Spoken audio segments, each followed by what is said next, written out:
नमस्कार दोस्तों, आपका स्वागत है यूपीएससी बहस में। जैसा कि हमने आपसे वादा किया था कि हर रोज आपको एक नए टॉपिक पर यहाँ पर चर्चा करेंगे, यहाँ आके ज्ञान प्राप्त होगा आप सभी को। उसी सिलसिले में हम आज फिर से हाजिर हैं आपके सामने। मेरे जुबान में थोड़ी सी दिक्कत है, इस वजह से मुझे बोलने में परेशानी हो रही है, उसके लिए माफ़ी मांगता हूँ।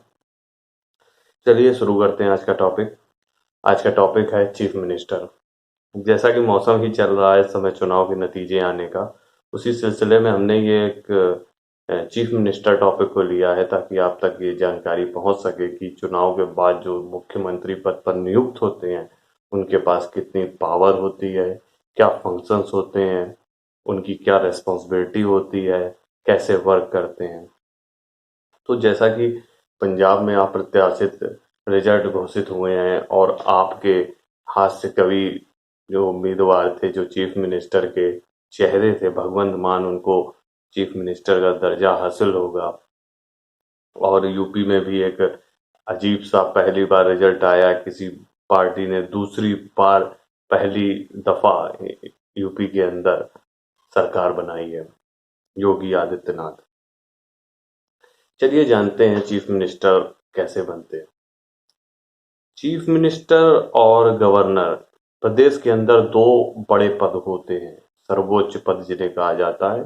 गवर्नर राज्यपाल को हम एक नॉमिनल हेड कह सकते हैं, जबकि चीफ मिनिस्टर मुख्यमंत्री रियल हेड होता है, जिसके पास रियल ताकत होती है। और बात करते हैं कि जो सीएम होता है, चीफ मिनिस्टर होता है, उसका संविधान में कहाँ कहाँ उल्लेख है। तो आर्टिकल 163, 164, 166 एंड 167 में चीफ मिनिस्टर के अधिकारों, उसके बनने, अपॉइंटमेंट, इन सब चीज़ों के बारे में जानकारी मिलती है। मेनली आर्टिकल 163 कहता है कि राज्य में एक मुख्यमंत्री का पद होना चाहिए जो कि गवर्नर के द्वारा नियुक्त किया जाता हो। और इस दौर में देखें तो जो चीफ मिनिस्टर बनते हैं, उनको बनने के लिए वो आदमी कौन सा होता है? वो आदमी वो होता है जो जीती हुई पार्टी, जो लार्जेस्ट विनिंग पार्टी घोषित होती है, उसका जो लीडर होता है, उसे चीफ मिनिस्टर का दावेदार माना जाता है। ये जरूरी नहीं है कि वही बनेगा।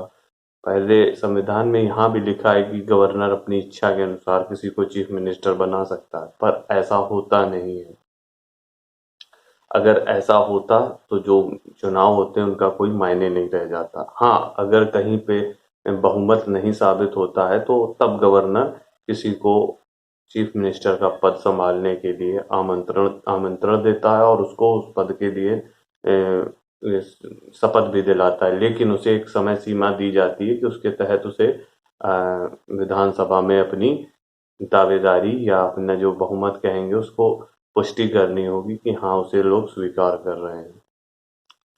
और अ, जो हमारा संविधान उसमें ये भी लिखा है, जो चीफ मिनिस्टर होता है वो विधानसभा या विधान परिषद किसी भी सदन का सदस्य हो सकता है, लेकिन जो कस्टम चला आ रहा है उसमें ज़्यादातर लोग लोअर हाउस यानी विधानसभा के ही सदस्य माने जाते हैं। कुछ एक्सेप्शंस रहे हैं, जैसे 1952 में सी राजगोपालाचारी थे और आपके मोरारजी देसाई थे, जो 1952 में विधान परिषद के सदस्य थे, उसके बावजूद भी वो चीफ मिनिस्टर बने। आपके सी राजगोपालाचारी मद्रास के चीफ मिनिस्टर बने थे 1952 में। मोरारजी देसाई आपके महाराष्ट्र में बने थे 1952 में। और आपके जो बीपी मंगल थे, बीपी मंडल थे, 1968 में बिहार के बने थे, जो विधान परिषद के सदस्य थे। और सीबी गुप्ता थे, जो 1960 में यूपी के चीफ मिनिस्टर बने थे, जो कि विधान परिषद के सदस्य थे। आइए जानते हैं कि ओथ जो होती है, जो चीफ मिनिस्टर शपथ लेते हैं, वो क्या होती है। ओथ दरअसल चीफ मिनिस्टर लोगों को शपथ दिलाई जाती है कि वो देश के संविधान के प्रति सच्ची निष्ठा रखेंगे और स्मूथली काम करेंगे, देश की संप्रभुता और संप्रभुता और अखंडता को अक्षुण्ण रखेंगे। देश के जो इस राज्य के अंदर जो काम ऐसे हो रहे हैं, डायरेक्टली या इनडायरेक्टली कम्युनिकेट करके गवर्नर के थ्रू जो हो रहे हैं, जिनसे शांति भंग हो सकती है, उसको वो छुपा के रखेंगे, सीक्रेटली कार्य करेंगे। ये तमाम शपथ दिलाई जाती हैं जब वो चीफ मिनिस्टर नियुक्त होते हैं। उनकी सैलरी क्या होती है? सैलरी स्टेट लेजिस्लेचर डिसाइड करता है। अलाउंसेस तमाम होते हैं, घर मिलता है, गाड़ी, बंगला और मेडिकल, सारी चीजें एक चीफ मिनिस्टर के लिए फ्री होती है। आइए बात करते हैं पावर एंड फंक्शन की। तो पहला जो पावर एंड फंक्शन है वो देखा जाए तो काउंसिल ऑफ मिनिस्टर होते हैं उनके प्रति चीफ मिनिस्टर के क्या पावर एंड फंक्शंस होते हैं। तो चीफ मिनिस्टर की एडवाइस पे जो गवर्नर होता है वो मिनिस्टर्स की नियुक्ति करता है, और सीएम जो एलोकेट करता है, जैसे आपको पोर्टफोलियो देता है, उसको रिसफल भी कर सकता है चीफ मिनिस्टर किसी भी मिनिस्टर का। रेजिग्नेशन भी ले सकता है किसी भी मिनिस्टर का, मांग सकता है। अगर वो नहीं देता तो गवर्नर को कह के वो मिनिस्टर से रेजिग्नेशन ले सकता है। अध्यक्षता करता है मीटिंग की, और अपने जो कोई भी डिसीजन हो उसको वो अफेक्ट करता है, जैसे हम कह सके इन्फ्लुएंस करता है। उसके खुद के पर्सनल डिसीजंस ही ज्यादातर वैलिड माने जाते हैं, और सीएम के इस्तीफे से सरकार भी गिर सकती है, किसी की और जरूरत नहीं होती है। अब बात करते हैं चीफ मिनिस्टर की गवर्नर के प्रति क्या पावर एंड फंक्शन होते हैं। तो मेन चैनल जो होता है, मतलब कम्युनिकेशन का गवर्नर और काउंसिल ऑफ मिनिस्टर के बीच, वो चीफ मिनिस्टर होता है। एडमिनिस्ट्रेशंस की जो भी डिसीजंस लिए जा रहे हैं प्रशासन को चलाने के लिए, वो सारी जानकारी चीफ मिनिस्टर गवर्नर को देता है, और जो कानून बनाए जाने वाले हैं उनके बारे में जो इन्फॉर्मेशन है वो सारी इन्फॉर्मेशन गवर्नर को चीफ मिनिस्टर देता है। और जो किसी मिनिस्टर के द्वारा लिया गया कोई एक डिसीजन जो गवर्नर के पास पहुंचता है, उसको उसके रिकंसिडरेशन के लिए गवर्नर ये चीज चीफ मिनिस्टर को सौंपता है, और काउंसिल ऑफ मिनिस्टर्स के बीच में उसकी बात होती है। ये गवर्नर को संवैधानिक पदों पर हुई, जो चीफ मिनिस्टर होता है जो गवर्नर को संवैधानिक पदों पर हुई नियुक्तियों के बारे में भी बताता है, सारी जानकारी देता है। अब बात करते हैं विधानसभा के प्रति चीफ मिनिस्टर की क्या पावर एंड फंक्शंस होते हैं। तो गवर्नर को सत्र चालू करने या उसको निरस्त करने या प्रोरोग करने के लिए जो पावर्स है, जो एक एडवाइस है, वो चीफ मिनिस्टर देता है गवर्नर को। और दूसरा जो विधानसभा के प्रति चीफ मिनिस्टर का काम है कि ये स्टेट लेजिस्लेचर को डिसॉल्व करने के लिए रिकमेंड भी कर सकता है कि ये खत्म कर दी जाए, और गवर्नमेंट की जो पॉलिसीज वगैरह बनाना उनको फ्लोर पर अनाउंस करने का काम भी चीफ मिनिस्टर करता है।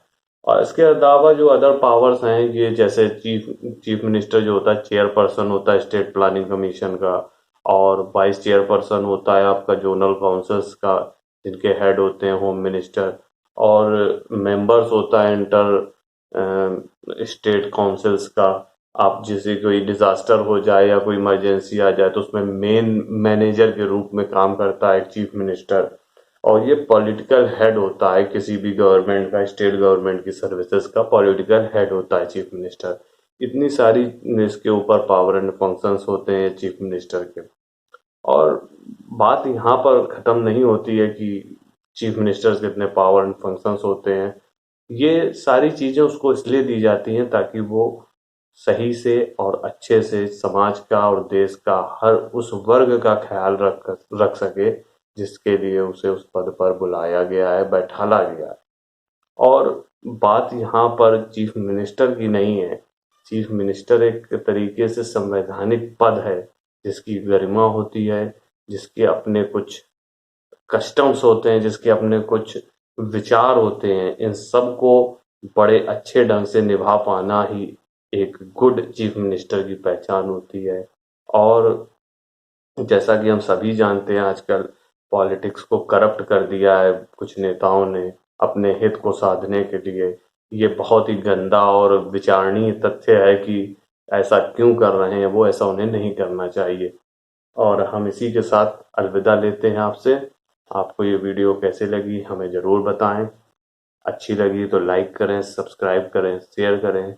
कल फिर हाजिर होंगे आपके सामने किसी एक नए तथ्य को लेके, किसी एक नई जानकारी को लेके। तब तक के लिए धन्यवाद।